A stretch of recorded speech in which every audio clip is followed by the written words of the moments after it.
Présentation du rapport trimestriel du secrétaire général de l'ONU sur le Mali ce matin à New York. Le chef de la diplomatie malienne présent à la cérémonie confirme que notre pays souhaite que le nouveau mandat de la MINUSMA soit essentiellement axé sur la mise en œuvre de l'accord de paix et l'opérationnalisation de l'unité de réaction rapide de la MINUSMA. 70 experts venus du Burkina Faso, du Sénégal, du Bénin et du Mali sont en conclave à Bamako autour de la promotion du Jatropha en Afrique de l'Ouest à la faveur d'un atelier de restitution des résultats des études réalisées par deux importants projets sous-régionaux. Merci de rester sur le programme de l'ORTM. Bonsoir et bienvenue au journal. Le président de la République a reçu cet après-midi le nouveau bureau du Conseil économique, social et culturel conduit par son président, Dr Boulkassoum Haïdara.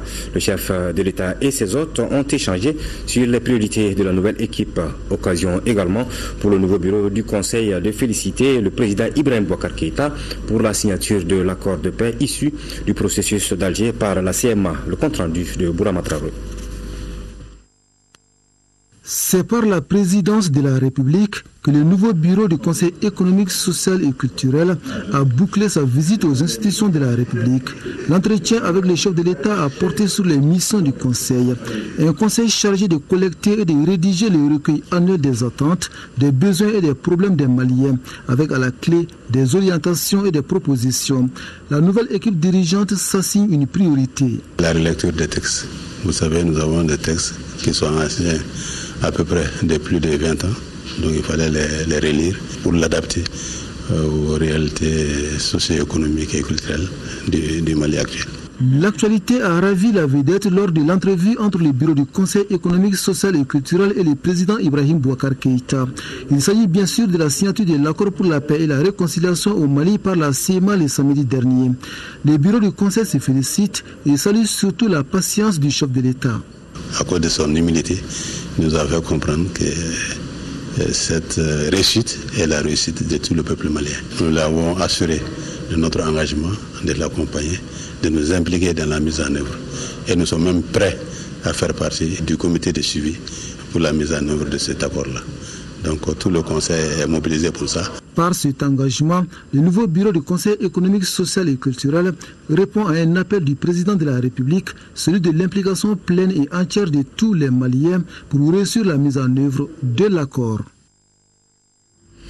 Nous restons avec le président de la République qui a reçu hier à Koulouba les membres du Conseil africain de la jeunesse, un conseil qui relève du Parlement panafricain.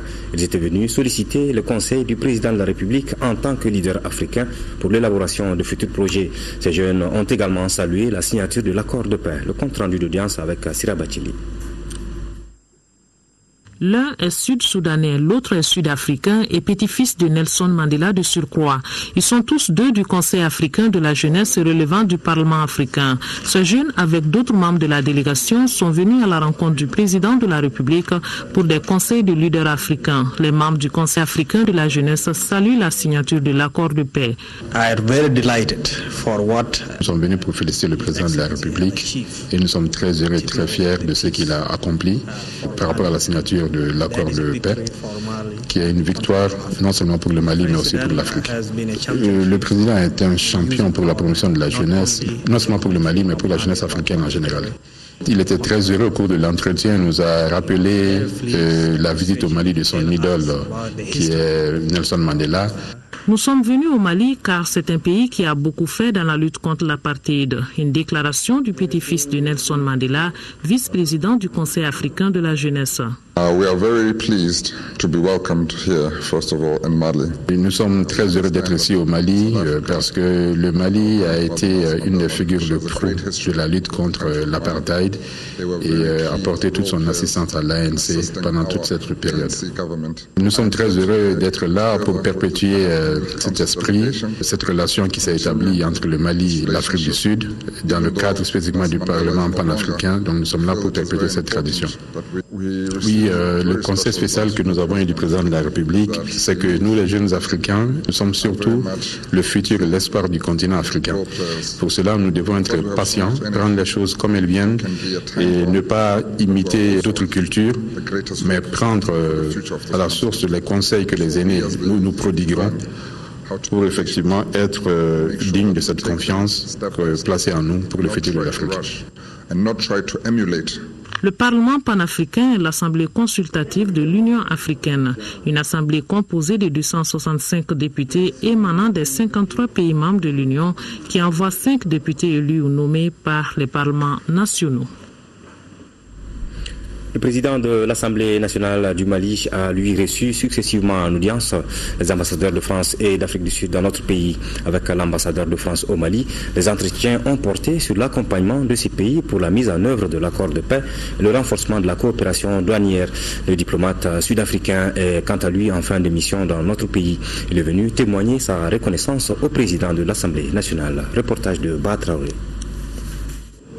La première personnalité reçue par le président de l'Assemblée nationale est Gilles Huberson, ambassadeur de France au Mali. Au-delà de son engagement aux côtés du Mali dans la mise en œuvre de l'accord de paix, la France s'inscrit dans le renforcement de la coopération douanière. On a discuté de projets. Comme vous le savez, nous allons accompagner l'accord intermalien. Il faut qu'il y ait des projets derrière, il faut qu'on assure un certain suivi. Et puis le président a attiré notre attention, notamment sur le volet douane et sur leur formation. On soutient beaucoup les douanes, c'est historique en plus, c'est une coopération historique. Ça fait des années qu'il y a des rapports comme ça très étroits entre nos deux douanes et il faut faire encore mieux. Et c'est ce qu'on va s'atteler à faire ensemble. Siaka Sidibé s'est ensuite entretenu avec l'ambassadeur d'Afrique du Sud au Mali.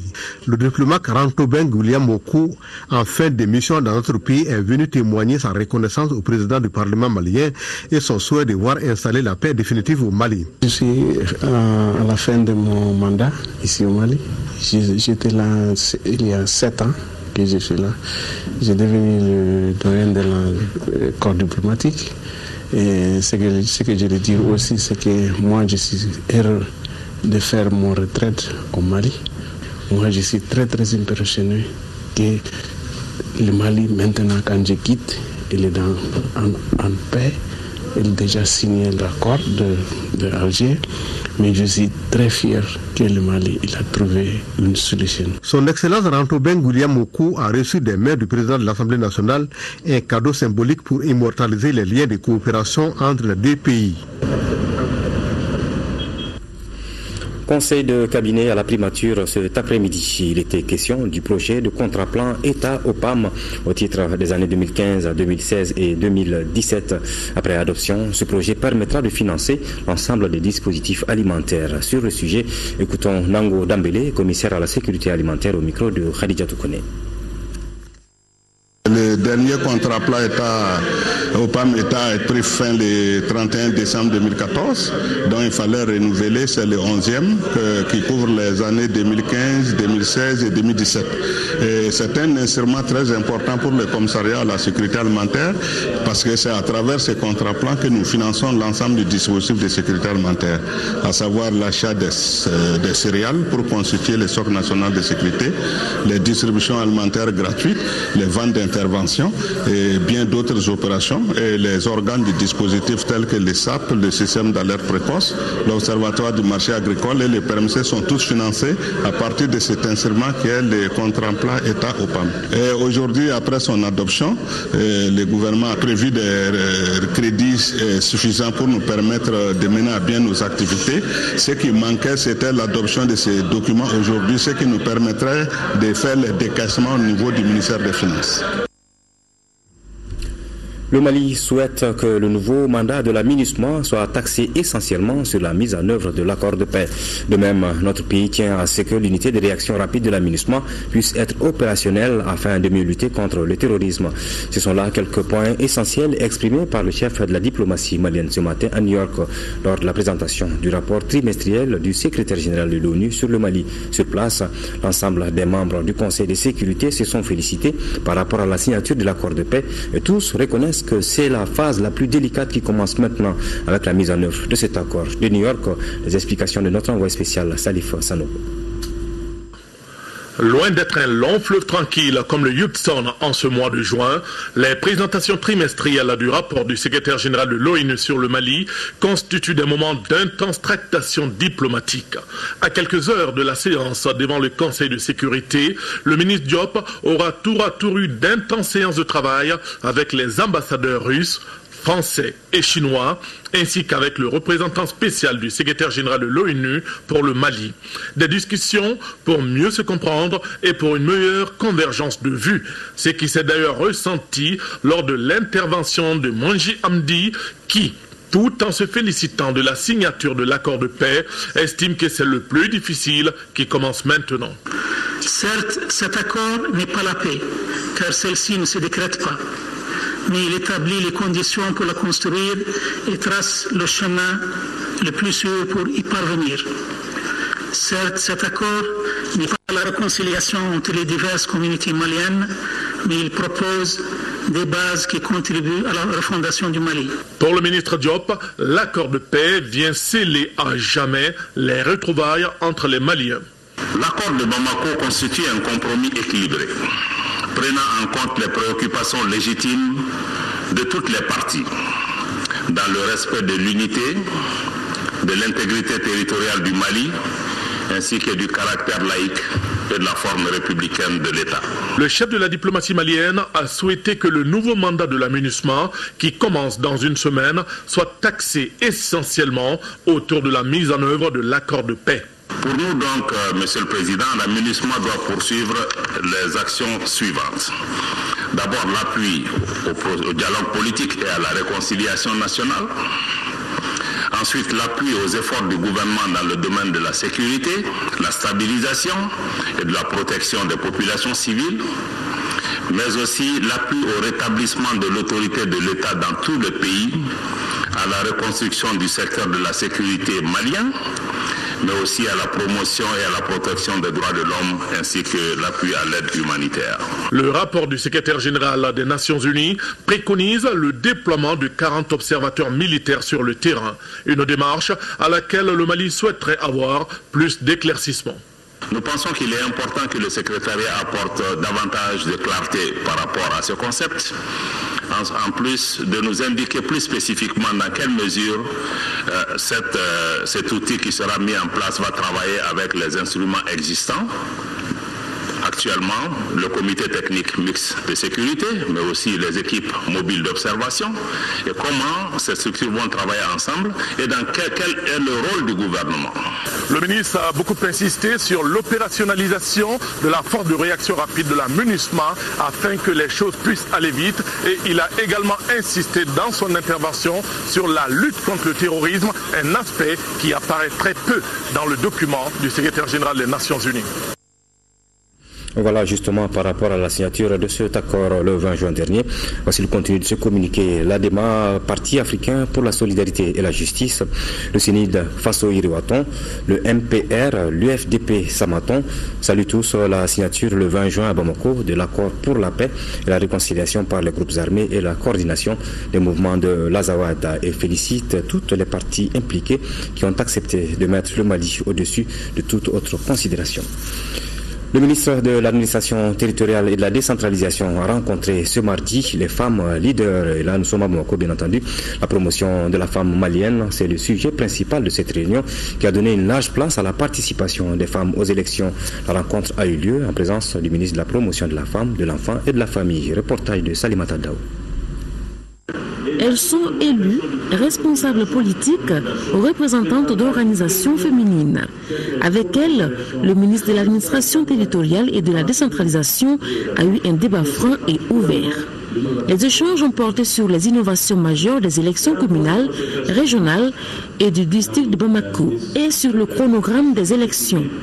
Une communication a été également faite sur les grands chantiers de la décentralisation axés sur la régionalisation. Nous avons compris comment est-ce que tout le processus électoral va se passer et la nouvelle entité régionalisation avec tête de liste qui va être automatiquement être le chef de file des élus au niveau régional, et comment est-ce que les femmes vont se positionner pour être dans le dispositif à tous les niveaux. Pour cette première rencontre avec les femmes leaders, le ministre Abdoulaye Idrissa Maïga a convié son homologue de la promotion de la femme, de l'enfant et de la famille. Nous allons œuvrer pour que tout le monde comprenne à tous les niveaux que la participation des femmes aux élections, que les élections des femmes sont une nécessité pour la société malienne. L'espoir est permis avec la signature parachevée le 20 juin dernier de l'accord pour la paix,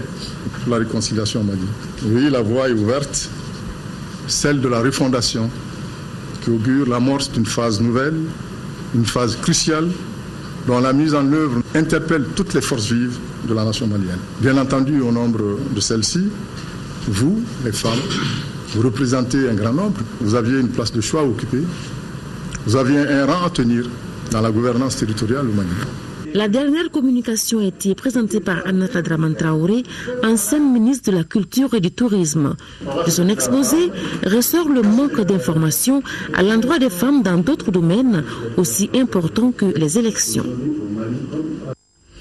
Ouverture ce matin au gouvernorat de Bamako d'un atelier de validation du plan de communication électorale.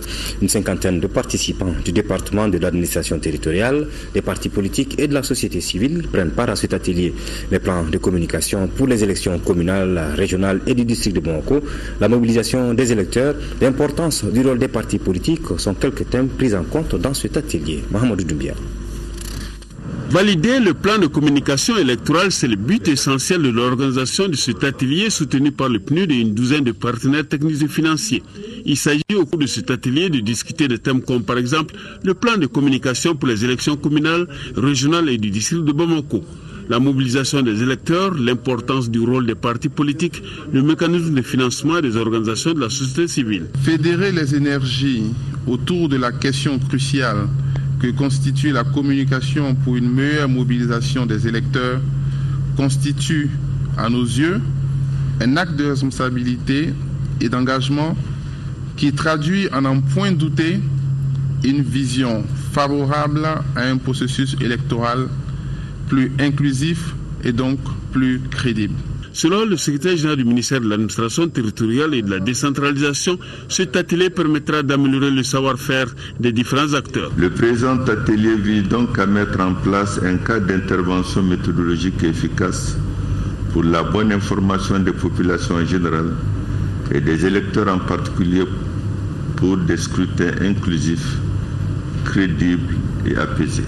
Cet atelier qui se termine par des travaux de groupe sera parachevé par des recommandations validant des plans de communication pour les élections communales, régionales et celles du district de Bamako. À Sikasso, la section du Rassemblement pour le Mali RPM s'engage dans la sensibilisation. Cadres régionaux et du bureau politique national du parti, militants et sympathisants étaient mobilisés le week-end dernier à l'occasion de la 3e conférence de section placée sous le double thème du soutien à l'accord pour la paix et la réconciliation au Mali et les enjeux des élections communales et régionales à venir. Daouda Diakité. Pour cette 3e conférence régionale du Rassemblement pour le Mali RPM, les délégués sont venus des 7 cercles de la 3e région. Une conférence de section axée sur l'information et la sensibilisation autour des enjeux des élections communales et régionales à venir, mais aussi et surtout le soutien à l'accord pour la paix et la réconciliation au Mali. Tous les militants étant engagés, je peux dire que le parti se porte bien à Sikasso. La paix et la réconciliation d'abord, je peux dire que ça a été le chantier majeur du président Ibrahim Boubacar Keïta depuis son élection brillante à la magistrature suprême. Le président est convaincu qu'on ne peut bâtir rien de solide sur la mésentente. C'est pourquoi il a usé de toute sa patience, tout son savoir, toute son intelligence pour atteindre le début de la paix. Occasion pour les cadres du bureau politique national du RPM d'inviter les militantes et militants à maintenir cette dynamique et à toujours s'inscrire dans la vision du président de la République Ibrahim Boubacar Keïta pour le retour effectif du Mali dans le concert des nations. Cela passe par la culture de la paix entre tous les fils du pays. On ne peut pas espérer sur une bonne qualité de la participation des militants à la vie de la nation. On ne peut pas espérer sur une participation massive des populations, vraiment donc à l'œuvre de construction nationale, si les gens ne sont pas bien informés. Donc ce que j'attends des militantes et des militantes d'abord essentiellement, c'est comme je l'ai fait, de rendre grâce aux populations de Sekasso pour ce qui a été leur contribution dans l'élection des IBK. Deuxièmement, quand vous hissez un homme à cette responsabilité-là, vous avez des responsabilités aussi engagées autant que lui, en termes d'accompagnement de l'action du président de la République, l'action du gouvernement. Un cadre d'échange qui aura permis de passer au peigne fin toutes les préoccupations de la section. La conférence qui sera sanctionnée par des résolutions a enregistré la participation des partis amis du RPM en 3e région.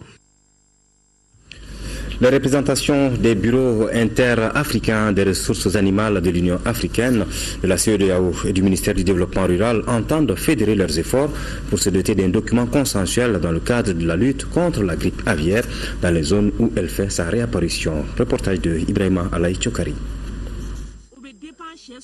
Harmoniser les plans de contingence nationaux de lutte contre la grippe aviaire, tel est l'objectif des États membres de la CEDEAO.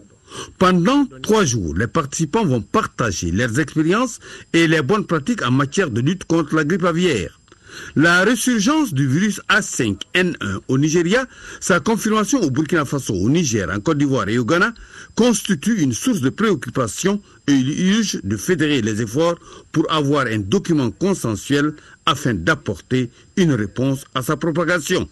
Dès le début de l'épidémie au Nigeria, la FAO a apporté une assistance pluridisciplinaire aux pays affectés et aux pays pour lesquels les risques d'introduction du virus sont considérés élevés. Les risques d'introduction de la grippe aviaire au Mali sont réels, mais il faut dire qu'il y a eu beaucoup de mesures qui ont été prises au niveau national, au niveau de la frontière, surtout au niveau de la bande frontière Burkina Faso-Mali. Tous les postes vétérinaires, aussi bien que les postes de police, gendarmerie, ils sont tous alertés et des mesures sont là pour que les oiseaux en venant du Burkina Faso, de la Côte d'Ivoire, ne puissent pas rentrer au Mali. Le renforcement du mode de gestion dans la pratique vétérinaire en Afrique est un des objectifs du Bureau international des ressources animales de l'UA, qui, en collaboration avec la CEDEAO et le ministère du Développement rural du Mali, a initié le présent atelier. Il ne fait aucun doute que les échanges de votre atelier seront animés dans la complémentarité, bonne perspective. Comme vous le savez, le projet VetGov cherche à soutenir la gouvernance des services vétérinaires de nos États membres dans sa composante CEDEAO et de leur doter en capacité institutionnelle qui puisse leur permettre de mieux se structurer afin de faire face aux maladies animales transfrontalières et aux zoonoses. De cette rencontre de Bamako sont attendues des recommandations pertinentes qui devront aider les vétérinaires à freiner la propagation de cette maladie hautement pathogène. Le ministre du Développement rural a procédé hier lundi à Dogoni, dans la commune rurale de Sirakorola, au lancement du projet renforcement de l'agriculture irriguée Réagir. Ce projet a pour objectif de lutter contre l'insécurité alimentaire dans les régions de Koulikoro et Mopti. 19 000 hectares de terres agricoles doivent être irrigués au terme du projet et la production attendue est estimée à près de 24 800 tonnes de céréales. Le coût du projet s'élève à 35 milliards de francs CFA, financé par le Canada sous forme de financement délégué à la coopération allemande. Reportage de Brema Kone.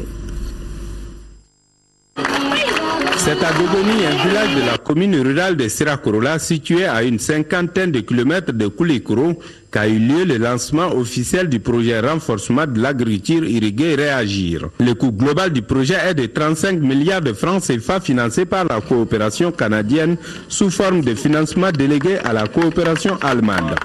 Suite aux résultats remarquables de notre première initiative, le projet d'appui à l'irrigation de proximité, les coopérations allemandes et canadiennes sont heureuses de poursuivre leur coopération déléguée en soutien à la mise en œuvre du programme national d'irrigation de proximité. Le développement de l'agriculture constitue un pilier élémentaire pour l'avenir économique du Mali, étant donné que 3/4 des Maliens vivent de l'agriculture et qu'elle contribue à 1/3 de son produit intérieur. Le projet Réagir vise la relance du développement économique et durable à travers l'agriculture irriguée. Il devra contribuer à accroître la sécurité alimentaire dans les régions de Koulikoro et Mopti. Pour ce faire, 19 000 hectares de nouvelles terres agricoles irriguées devront être disponibles au terme du projet. La production annuelle supplémentaire attendue est près de 24 800 tonnes de céréales et 63 400 tonnes de produits maraîchers.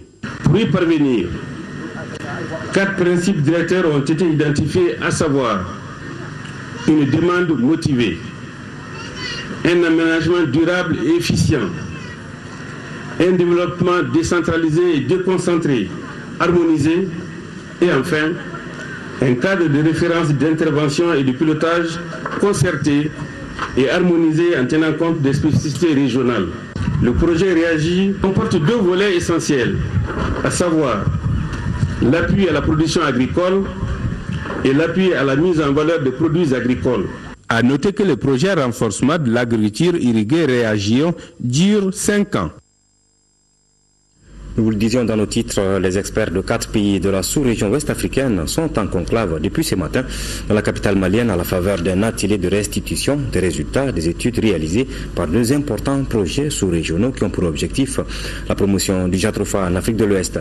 Ces 70 experts venus du Burkina Faso, du Sénégal, du Bénin et du Mali prendront connaissance du contenu de ces recherches tout en tissant des partenariats pour la promotion de cette filière en Afrique. Reportage de Adraman Maïga. Ils sont 70 participants venus des 4 pays de la sous-région ouest-africaine. Ces experts engagés dans la promotion du jatropha vont pendant 2 jours renforcer leurs compétences sur les résultats de certaines études réalisées au Mali, au Burkina Faso, au Bénin et au Sénégal par 2 projets financés par l'Union européenne.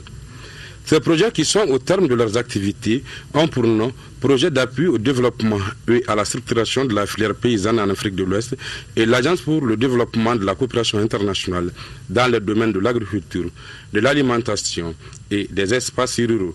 Et juste attirer votre attention sur l'intérêt pour ce projet d'une bonne coordination, une bonne collaboration vraiment très intéressante et fructueuse entre la sphère publique et la sphère privée.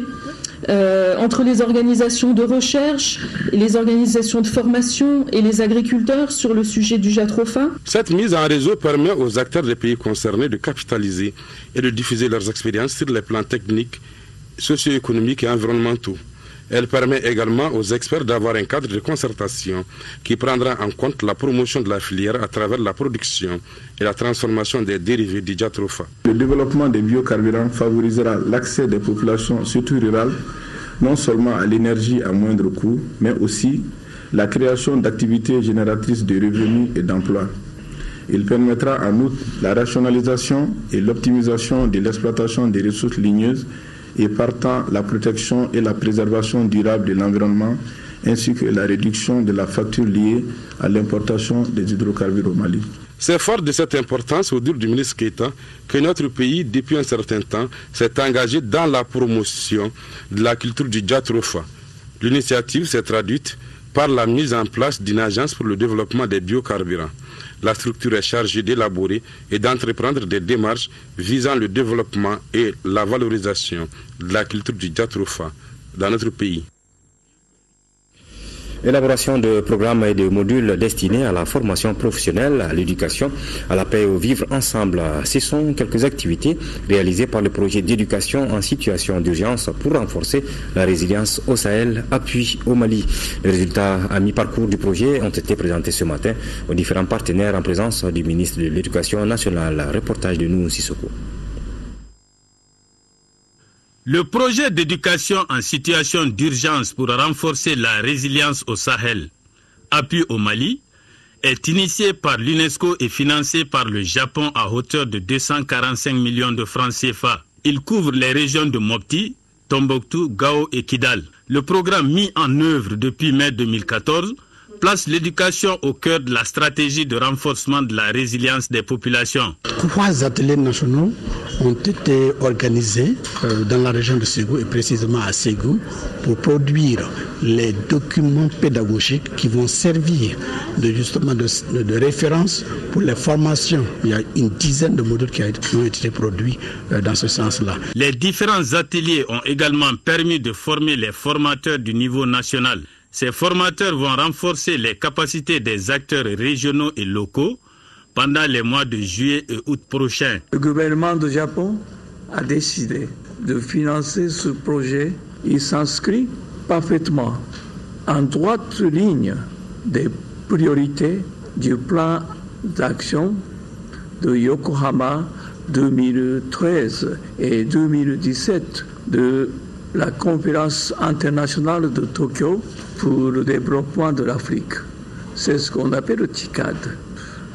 À lutter contre la pauvreté.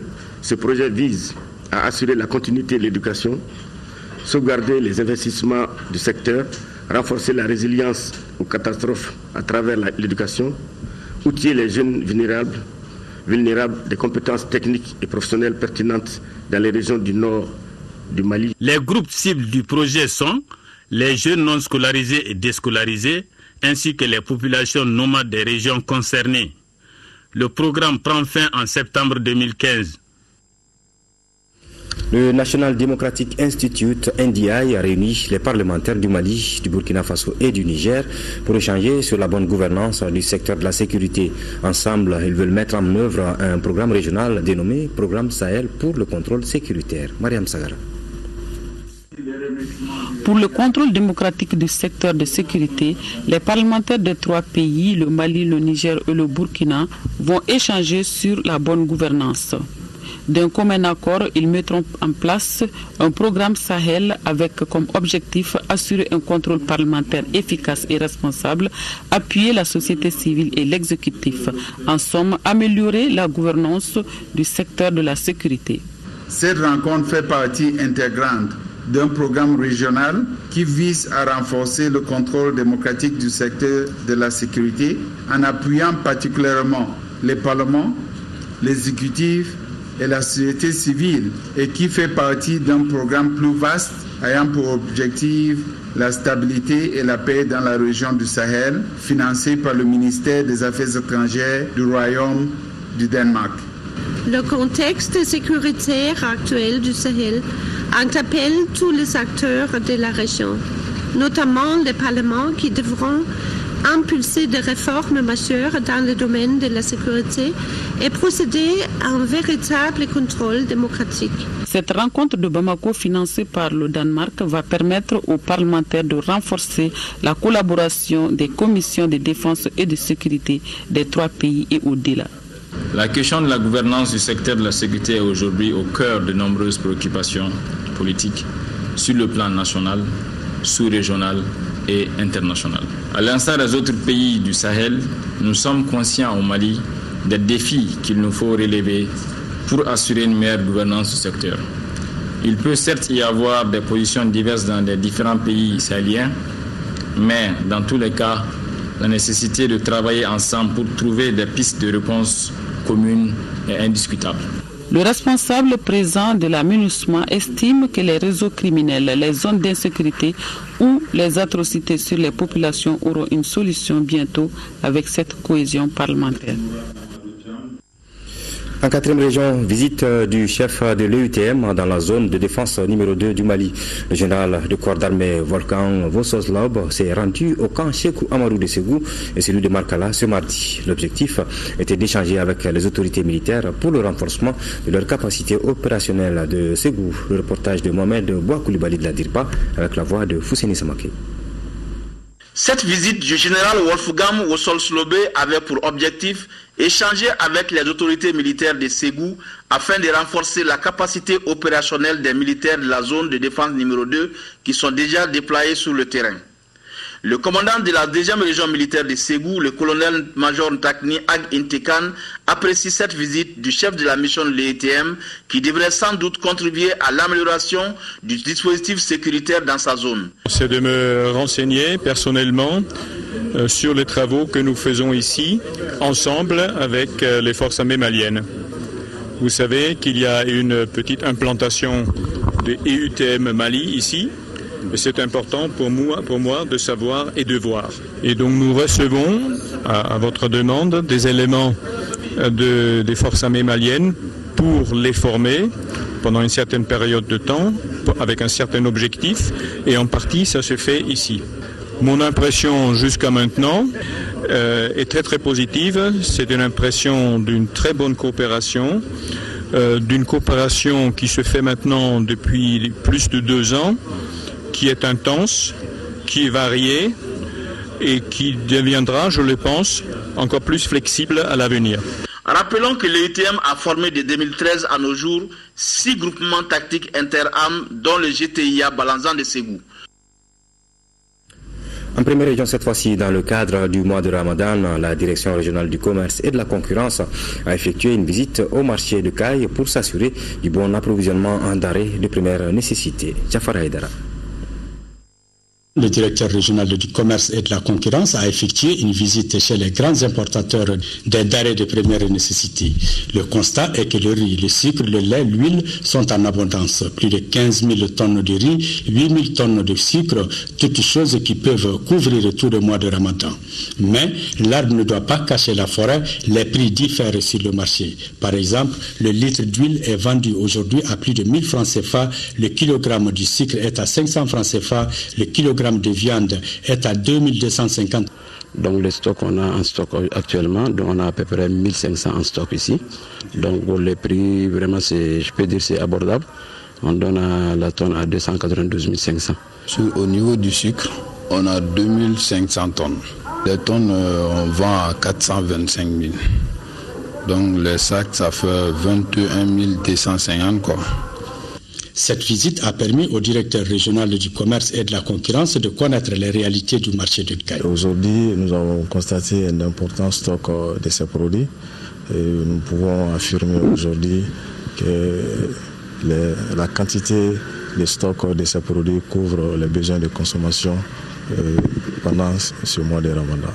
Comme on le voit, le marché des Cailles est bien approvisionné en produits de grande consommation en ce mois béni de Ramadan, pourvu que les prix ne connaissent pas de hausse encore. Direction la 5e région où, dans le cadre du projet de renforcement des capacités du Conseil régional du Mopti par la maîtrise d'ouvrage d'investissement structurant le développement économique et social, une mission du Conseil régional de Mopti était sur le terrain pour constater des visu l'état d'avancement des travaux de réalisation des aménagements pastoraux à Sissa dans le cercle de Bankassa, la réalisation et la réhabilitation des boucheries modernes dans le cercle de Mopti et Djéné. Reportage de Mahamar Ibrahim Touré. Cette 3e mission de suivi organisée par le Conseil régional de Mopti permet de constater l'état d'avancement des travaux des projets structurants et productifs validés par le COCSAD, notamment à Sissa, dans la commune rurale de Wenkoro, cercle de Bankas, et à Mopti avec l'appui du pacte GIZ. À Wenkoro, le Conseil régional vient d'exécuter un puits à grand diamètre équipé, un parc de vaccination, une mare, des latrines et loge gardien pour un coût de 169 437 554 francs CFA. Les travaux sont exécutés à 91% par l'entreprise de construction d'électrification Karasa SLK sous le contrôle du bureau SICA. Aujourd'hui, c'est une fierté pour la commune de pouvoir réaliser à travers le conseil régional avec ses partenaires cette journée. Nous croyons que ça va être très rentable parce que notre commune vit de l'élevage et de l'agriculture. C'est très bénéfique pour la commune et même pour le cercle. Donner une assurance concernant la mare, nous pouvons avoir cette eau-là pendant 7 mois et 7 mois, les animaux vont s'abreuver. L'espace pastoral à Sissa dans la commune de Wenkoro, cercle de Bankas, est un espace de 3000 hectares pour une prévision de 9500 têtes, délimité par des balises de 20 km sur 30. La réalisation rentre dans le cadre du projet renforcement des capacités du Conseil régional de Mopti, c'est financement de l'Union européenne à travers le 10e FED pour un coût global d'1,5 milliard. Je profite de l'occasion pour exprimer les sentiments de reconnaissance des laborieuses populations et de l'ensemble des cadres administratifs et politiques pour cet accompagnement combien précieux et indispensable dans l'épanouissement et l'émergence de l'économie en matière d'élevage dans la commune rurale de Bankas. Les visites à Sévaré et à Mopti ont concerné la construction d'une boucherie et la réhabilitation de 3 autres boucheries à Mopti. La première phase de la caravane de la paix a été caractérisée par des échanges francs et langage de vérité dans toutes les villes visitées. C'est là dans le seul but de faciliter l'adhésion au processus de refondation d'un Mali de paix et de pardon mutuel. Envoyés spéciaux Mamourou Sidibé et Mbarakou Maïga. De l'avis des observateurs avertis, la caravane a réussi sa première mission qui a consisté à mieux expliquer les termes de l'accord pour avoir l'adhésion des Maliens à sa mise en œuvre. En tant que parrain, j'ai dit au long des différentes étapes que l'accord de paix et de réconciliation est effectivement une chance pour notre pays. Pour 4 raisons essentielles que je vais évoquer. La première raison, c'est que l'accord de paix et de réconciliation permet de sauvegarder les fondements de notre République, de notre État, de notre nation, conformément à la ligne rouge tracée par le président de la République, avant même les pourparlers. La deuxième raison que je voulais souligner, c'est que cet accord préserve aussi l'unité de notre nation, puisqu'il permet aux Maliens de se parler, de se réconcilier et de reprendre le vivre ensemble séculaire que nous avons connu depuis des générations. Troisième raison majeure, pour laquelle je crois que l'accord est une chance pour nous, c'est que cet accord ouvre une nouvelle ère pour le Mali nouveau. Et enfin, la 4e raison majeure que j'ai voulu évoquer, c'est cette garantie qui nous a été donnée par la communauté internationale, qui nous a accompagnés tout au long de pourparlers, et même avant, pendant la crise. Je crois que jamais un conflit armé en Afrique n'a suscité autant de solidarité de la communauté internationale comme celui du Mali. Avec cette caravane, un grand pas vient d'être amorcé vers la mise en œuvre de l'accord qui nécessairement a des préalables. Pour que l'accord puisse être effectivement appliqué concrètement sur le terrain, il y a des préalables, en nombre desquels d'abord la cessation totale des hostilités, parce qu'on ne saurait rien entreprendre dans l'insécurité. Ensuite, il faut absolument, comme le document l'a précisé, l'accompagnement des institutions monétaires, notamment la Banque mondiale, la Banque islamique, la Banque africaine de développement. Après la caravane, l'espoir d'une large diffusion de l'accord est permis. C'est du moins l'engagement des autorités des villes visitées. Distribution de 900 exemplaires du Saint-Coran au centre coranique de Bamako et les mosquées par la Ligue des prédicateurs du Mali. Nous écoutons à cet effet le ministre des Affaires religieuses et du culte, Thierno Amadou Omar Asdiallo. C'est le lieu de rappeler à ces prédicateurs, aux bénéficiaires, d'exploiter ce livre saint en sa profondeur, afin que dès sa lecture, de sa maîtrise, nous ayons des hommes et des femmes croyants et respectueux de la parole de Dieu, Allah subhanahu wa ta'ala. La droiture, le respect de la chose publique, l'amour surtout en cette période de sortie de crise, le pardon, et cela est très important, et donc c'est à ce titre que je suis là, et donc partager avec eux cette volonté affirmée du président de la République, El Hadji Ibrahima Boubacar Keïta, de voir la chose religieuse jouer tout son rôle dans la stabilisation de ces pays. Et la stabilisation de ces pays passe par un discours d'apaisement. Et les prédicateurs sont les mieux placés pour porter ce message afin que nous montrions que notre religion, que l'islam est une religion de concorde, d'entente, de pardon et une religion du savoir.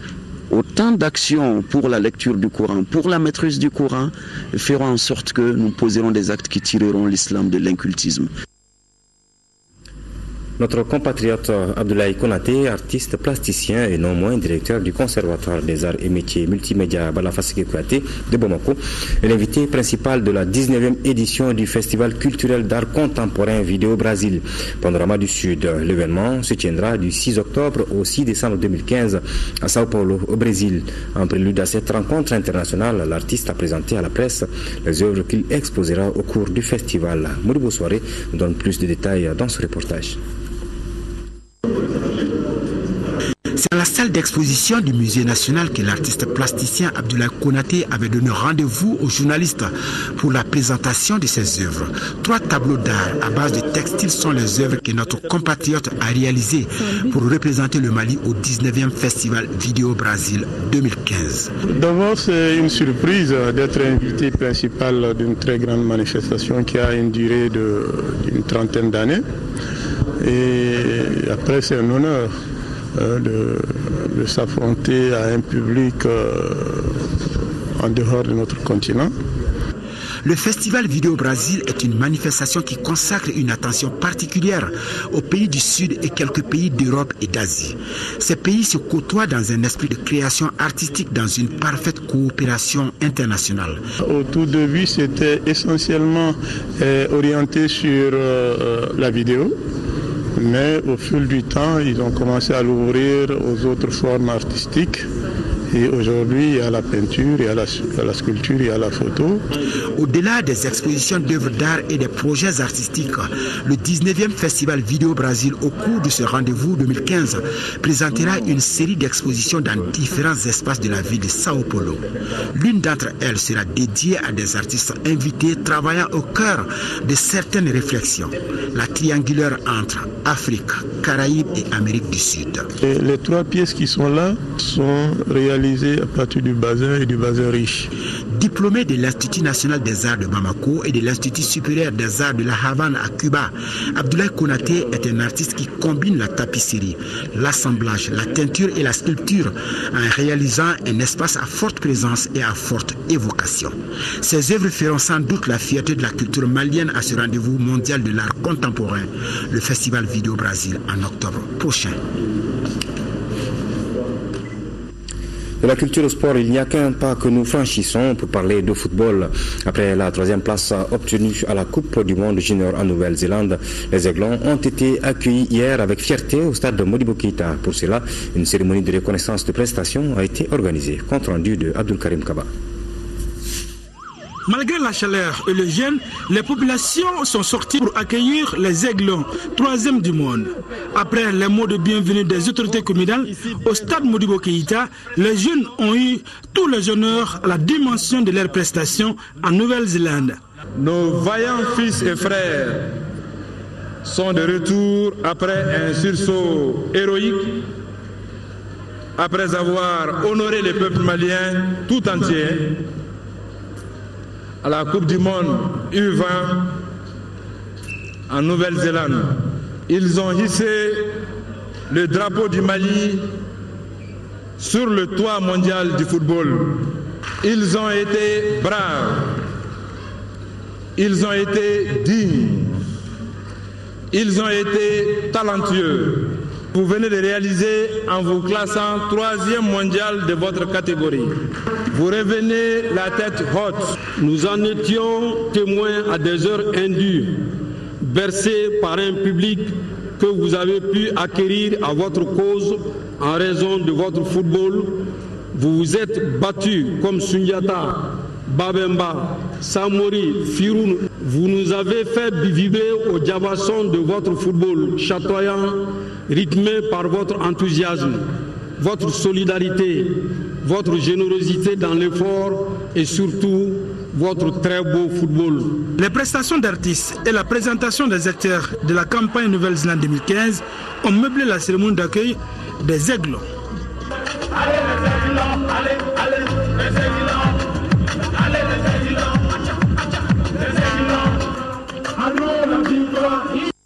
Voilà Voilà, c'était donc la fête avec les Aiglons hier au stade Omnisport Modibo Keïta. On parle toujours de football avec le CHAN Rwanda 2016. L'équipe nationale espoir de la Guinée-Conakry a battu hier le Libéria par 3-1 au compte du match aller des tours préliminaires du championnat d'Afrique des Nations. Une rencontre délocalisée ici à Bamako au stade du 26 mars par la Confédération africaine de football en raison de la maladie à virus Ebola qui sévit encore malheureusement en Guinée. Le match retour se jouera à Monrovia dans 2 semaines. Compte rendu de ce match avec Mamoudou Dante. Grâce au doublé de Seydou Amadou Kamara, l'attaquant du Horoya AC de Conakry, et un but d'Ibrahima Souri Sankon, le Sili national local a dominé la formation libérienne 3-1. Comptant pour les matchs aller du tour préliminaire du championnat d'Afrique des Nations Rwanda 2016. Au 8e et 38e minute, Seydou Amadou Kamara trompe le portier libérien. 2-0, c'était le score à la mi-temps. À la reprise, les Libériens reviennent avec d'autres ambitions. Après les changements effectués, ils réduiront le score par Alisson Doué à la 57e minute, mais plus fort que son adversaire du jour, le Sili va appuyer sur l'accélérateur et à la 63e minute, Mohamed Sankon mettra définitivement à l'abri l'équipe guinéenne. Avec cet écart, il y a une option de qualification. On tiendra compte, on travaillera conséquemment en respectant l'adversaire. Ce match m'a permis de bien revoir. J'ai vu quelques lacunes, on a eu des côtés forts. On va améliorer nos côtés forts, corriger nos faiblesses et revoir quelques 2-3 joueurs de plus qu'on va mettre pour renforcer. Je pense qu'on était bien dans le match après les 2 buts qu'on a pris. Après on a marqué un but, il fallait marquer le 2e, mais c'est dommage qu'on a pris le 3e but. Quand même on a essayé jusqu'au dernier moment pour avoir un 2e but, mais le match est terminé 3-1. Le voyage qu'on a fait, on est arrivé à 4h du matin pour jouer aujourd'hui. Je pense que c'est ça qui tenait un peu les joueurs, mais tu sais, dans le foot, il ne faut pas chercher d'excuses. Hein. Il faut seulement attendre le 2e match au pays pour voir ce qu'on peut faire. Bonne prestation du Sili national local de Guinée-Conakry avant le match retour dans 2 semaines à Monrovia. Cette rencontre a été délocalisée à Bamako par la CAF à cause de la maladie à virus Ebola en Guinée-Conakry. Voilà, c'est donc la fin de cette édition, mais sachez que vous aurez donc juste après ce journal le magazine sur la visite du président de la République en Italie les 6, 7 et 8 juin dernier, visite au cours de laquelle le Mali a été distingué pour avoir réussi des objectifs du millénaire pour le développement. Il s'agit de l'objectif de réduction de la faim et de la malnutrition, un magazine réalisé par nos envoyés spéciaux Modibo Mariko et Dembawan. Voilà, c'est tout. Et merci pour avoir suivi ce journal et bonsoir.